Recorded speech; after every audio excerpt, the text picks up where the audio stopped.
Wakazi wa kisiwa cha Manda katika kaunti ya Lamu wamefanya maandamano ya amani kupinga mradi wa uhifadhi wa wanyamapori eneo hilo unaotarajiwa kutekelezwa na mwekezaji wa kigeni, wakidai kuwa utaleta wanyama hatari karibu na makazi yao. Wakazi hao wameelezea hofu yao kuhusu usalama wao, wakitaja kuwa tayari usalama wa wanafunzi upo hatarini kufuatia wanyamapori wanaorandaranda kutafuta maji eneo hilo baada ya mwekezaji wa kigeni kuweka sehemu za maji kwenye mji huu.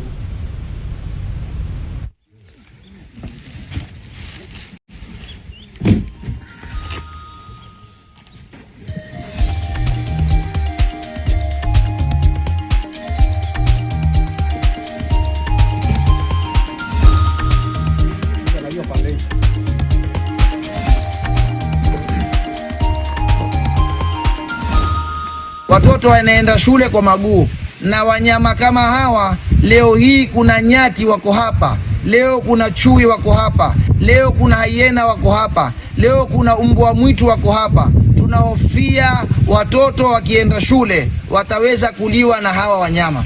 Nina stikiko kubwa sana mimi mama kwa kuona mzungu ameleta nyati, na sasa vile nyati zimefika hapa Manda ni kumaanisha watoto wetu hawatasoma, tutafunga shule, watoto wasisome. Mradi wa wanyama wa mzungu alioko utakuweka paki. Hapa paki haiwezekani, hapa ni kisiwa kidogo sana.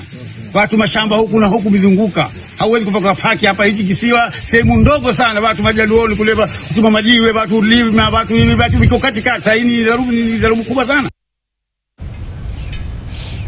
Na mtazamaji, siku moja